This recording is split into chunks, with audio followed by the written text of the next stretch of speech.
I mean, in a certain way, the head rolls and the head through the gap are great preparation for what we'll do now for the next couple of days, because you've already done a lot of preparation that's influenced the way the voice can come out. So short introduction, because then we'll do an ATM. First of all, I can't help but notice how good it is to see Glennis Hall. You all know Glennis Hall, Jenny's. They don't? Wow. Well, Glennis Hall was Jenny's partner in organizing all the Melbourne trainings for the last however many years. And now she's gotten a bit lazy and left it to Jenny to do. But anyway, that's Glennis Hall. Nice to see you.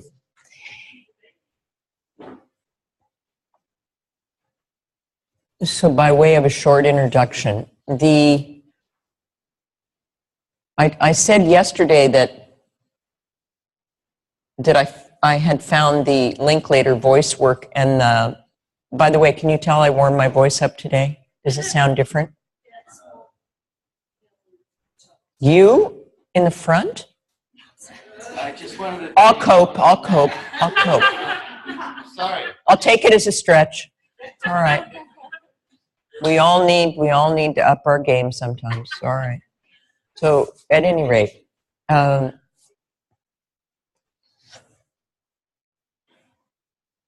I told you that Linklater was the first awareness work that I studied, and then I noticed that when I got to Feldenkrais some years later, I noticed that there were certain lessons of his that really helped clarify through the entire self things that she was asking us to feel. I didn't study with her. I studied with some of her first generation students. But at any rate, so she would ask you to feel these things in your face, in your mouth, and wherever. But because Feldenkrais was always doing the entire self, I thought, well, if we took the Feldenkrais lessons and mixed it with the Linklater lessons, people would be able to feel the Linklater part more easily. Not that I mean, it's not like I took it then into drama schools, although there is Feldenkrais in drama schools. But so that was one thought. And then the other thought was that, and one reason they're so compatible, let me stay on that topic for a moment. So one reason that they're so compatible is that, like Feldenkrais, she says, you don't judge your sound. You don't try to make a good sound. What you do is you pay attention to the sensations of what happens when you make sound, and you take away everything that interferes with the sound coming out. So in other words, she was very, very interested in what we would call parasitic contractions, or in those days they called it, in the theater world, they called it blocks. Because when you're in theater, and I don't miss this part of it one bit, but you're trying to express something, and one moment you're free, and the next moment you can't find your way back to how you were so free to express that. So it's the actor's job to connect with a deep impulse inside, express it without intermediary tensions or inside, without things interfering. And it's really, she's also really interested in sort of that kind of more reflexive, some deeper level of the impulses, raw impulses being able to come out. So what we would call it in Feldenkrais terminology, in terms of our own self-expression, we would call it counter-motivation. It's called cross-motivation. Cross-motivation is Feldenkrais's idea, where you try to enact an intention and at the same time try not to enact the intention. And I think if we look at our lives, if we turn up the self-observation lens, we'll find many examples of doing that. I really would like to say to you, but I don't know if I should, and I don't know if you can handle it, Ella, even though, never mind. Right, something I want to say to Ella, but then I get all tied up in whatever I get all tied up in, instead of the pure kind of, Ella, good morning. So great to have you here, right behind Glenn. Wow. Right? Just so, and obviously Feldenkrais was very much in tune with this kind of, he said, we grow, we help ourselves not by suppressing our passions. It's in the Awareness Through Movement book, and he certainly did not suppress his passions. That I can say. So again, Darwin, Man and Animals, all these raw, this whole scale of feeling, of tone, of color, of emotion, and within that huge range, what have you picked? What have you allowed yourself? Different for each person, of course. Some people don't allow themselves much, and certainly in the days, again, that he was, his generation, like he said, the Englishman with the stiff upper lip, they were like, oh, good morning, Ella. Very good to see you. Good of you to come to class. So he was, surrounded by a lot of people who were socially conditioned in a certain way. We're the children of the human potential movement, a lot of you guys. So some of you, I'm actually trying to teach how to constrain yourself. So things have come a long way. Pull it back a little bit. It's a bit too wild. Yeah. All right. But at any rate, so there was the compatibility of the system, certain things that Feldenkrais did that I felt made Linklater's work more accessible. And again, so we're going to start with an ATM this morning, but when we get to the voice part, it's really just about sensing what we're doing and being aware and experiencing it, and not about making the voice do something special. And in fact, Linklater had this great thing that she said, and they met, by the way, Linklater and I met her, and we talked about her time with Feldenkrais. It was interesting, but I'll tell you more about that later. At any rate, the other thing is that, I know I didn't finish that previous thought, but I'm going to go on to another thought. So when I was in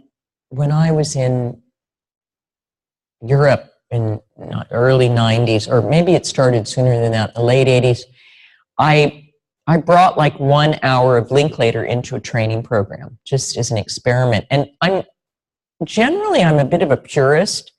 I don't mix things with Feldenkrais in general, and I like classics, and I'll do one lesson today that I've made up, but generally I don't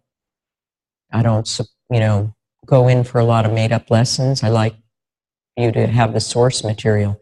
But I realized at a certain point when I started teaching, when I was in my training, like you, I was lying on the floor, and as I told you, Moshe talked all day long, and we just laid there, rolling the head, moving around, eyes closed.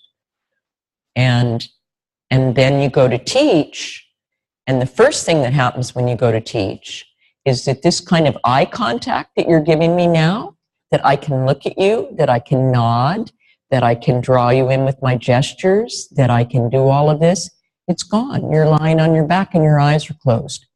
So all my ways of creating a connection disappear. And the people are lying on their back with their eyes closed, and you don't have the faintest idea what they're thinking. And you're up there teaching your little ATM or your big ATM, and your only medium of communication is what you say and how you say it and how you organize yourself internally to communicate what you feel. And it's a bit of a shock. To me, it was, even though I was theater and I was okay talking, but it was a bit of a shock because I realized, well, this is really weird. We don't address this in training programs. We just leave people on their back and then throw them into a class. What do we, there's a gap. And hope that, but if you have a little tiny voice like this, and you're asking people to go deeply into themselves, they will not go as deeply into themselves. And if the voice goes up at the end of every sentence, they will float right toward the ceiling. They will not feel their bones, will they? So there's a lot that we can think about in terms of how we ask people to feel themselves. And so I started, experimenting with that a lot. And then I had a friend who's teaching for Julie in Perth at the moment, Elizabeth Behringer, who saw what I was doing, and she's a great friend and a great supporter, and she said, oh, this, and so every time I went to her training, she said, do that. Okay, you can have, so I have, a day. Okay, great. Well, I have 2 days worth of stuff. Great. And then I got so that I had a whole week with it. But with a week, you do FI, you do a lot of stuff. Probably now I have a month, but, I'm not going into a training program and spending a month on it. So we'll spend a couple days on it. But over the years, it's gradually, grown, like the Linklater work with putting it together. So we'll go through some things, and you'll learn some ways of warming up your voice, if it should interest you. And there's a nice book that she has that Kristen wrote that's very accessible. And I'll put it up on the board. It's called Freeing the Natural Voice. Freeing the Natural Voice. And the idea is that, like Charlie probably knows, that her baby knows how to cry, probably. I don't see Charlie, but I saw a buggy somewhere. Yeah, well, we don't want the baby crying right now, but if you hear a baby cry, or all of those of you that have had children, that a baby cries with their whole self. They say, give me, with their whole self. They say no, they say mom, whatever it is, they say it with their whole self.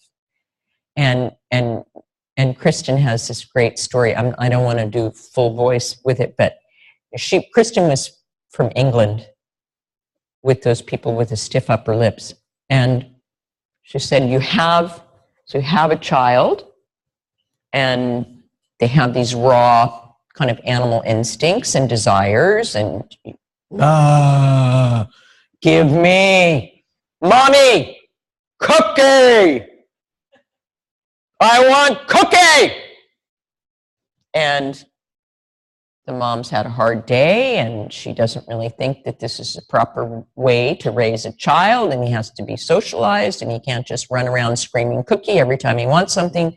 So she tries to socialize him and condition him, and she does a good job. And by the time she's done, he learns to say, oh, please, mommy dear, if I'm awfully good, do you think I could have a cookie? And there it goes. No more voice, huh? So what have I done to be awfully good? I've pulled my stomach up under my chest. My diaphragm is terribly constricted, and I have absolutely just this tiny little bit of something with which to speak. That's an extreme example, but that's, so like Feldenkrais, she was saying, well, the problem lies in the past, in the conditioning, in what we were allowed to do or not allowed to do, or how we were told to be. And in that way, too, I think that the two systems are absolutely compatible. They were very, very similar in their thinking about that. So, all right, off we go. Now, before we start the ATM, I want you to talk to a partner, too, for a couple of minutes. So, where do you think Kristen starts her? You've got all that, right? You've got the whole self that's capable of participating in the making of sound. So where do you think the first order of business might be? Breathing? That's absolutely the incorrect answer, Joel. And by the way, that's also a good way to get shut down with your speech. You're not even smiling. It's not breathing, but I am teasing you. Feet. Who said feet? Margaret? Uh-huh. Tongue? Anything else? Any other? They're all wrong. No, diaphragm's part of breathing. That's the wrong answer. Okay. Organize yourself. Like the way you lie, the way you hold yourself. Like 5 points.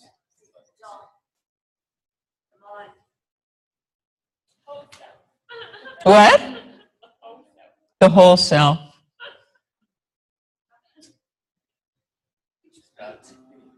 Well, the front row is getting a little bit closer, but oh, we're not going to do anything embarrassing like that. No, you can do that at home. Yeah, I'm going to make you run around and scream cookie at the top of your lungs. No. No, something in the, that's it, the spine. Okay. So because the thing is, the breathing is so screwed up.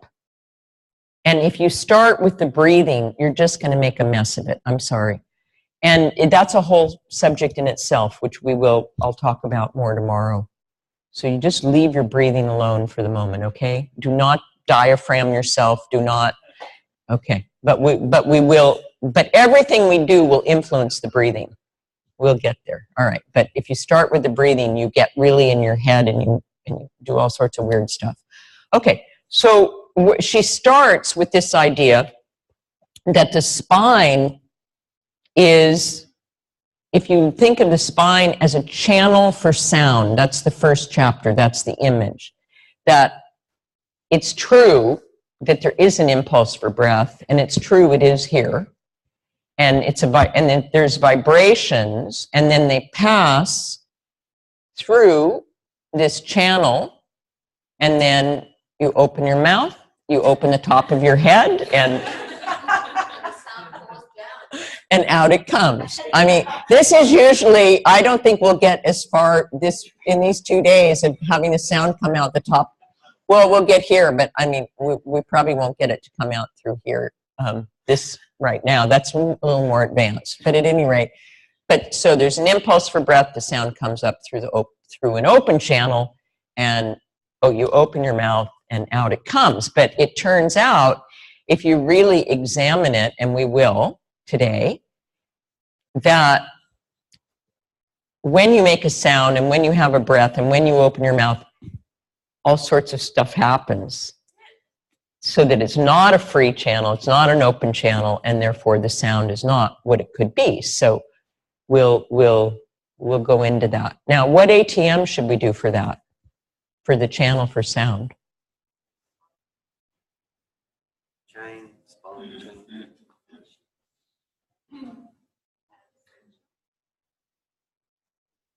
Yeah. I mean, I guess what happens is if you sit in the front row, you know all the answers. Good.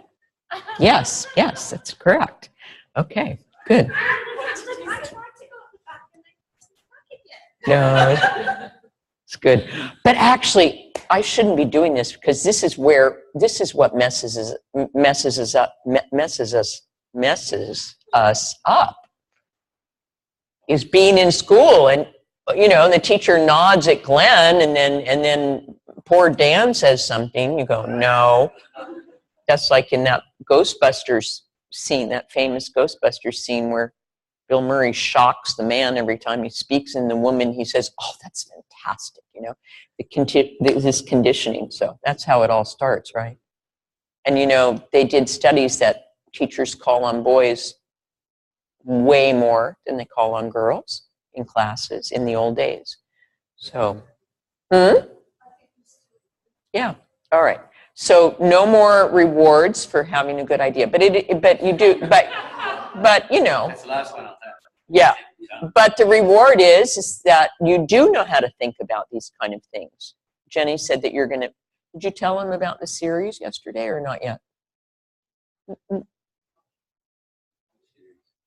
Obviously not. Okay. Well, anyway, second year you start thinking about ATM and different special groups and how would you put a series together, and I'll give you an example of that in these 2 days. Please one more thing before. So when I'm I have the help of the microphone, of course, but when I'm talking, let me find somebody else. You're not the front row. Let's see. So, Madhavi, morning. How are you? How are you feeling about this subject? Mixed. No, it's amazing. Oh, good. All right. So when I'm talking to you right now, if you were trying to have a sense of where my resonance is, there's head tone, there's chest tone, there's belly tone. Just have a sense while I'm talking to you of where you feel some kind of resonance in this talking. But I mean, it's really, I'm cheating because I'm amplified. But of course that makes it easier for, you can actually feel these vibrations, can't you? If you think about it, that sound is vibrations. We need to change our associations about what a voice is. That's what we're up to, right? It's just vibrations. I can feel it, you can feel it. Okay. All right. Now you say something. I'm actually feeling when I tried. Yeah. I could feel that it's through my ear into my chest. I could track it. Yeah. Okay. Yeah. Now where is your resonance? I didn't feel. Now if I try, it's coming through my ear and then my chest. But mostly it's in your head. Yes. Yeah. So she has mostly in her head. Yes. And I have some ideas talking to her what would need to happen for there to be more.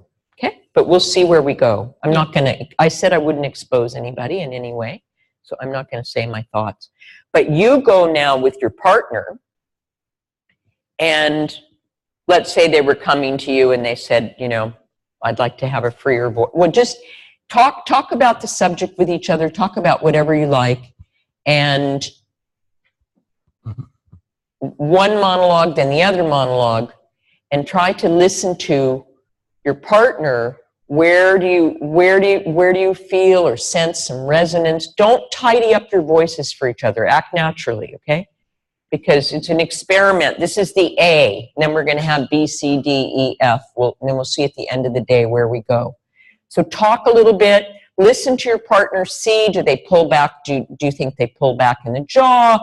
Do they, tighten anything? Do they take the head forward? Do they, anything you can see that maybe they do to interfere or not interfere, okay?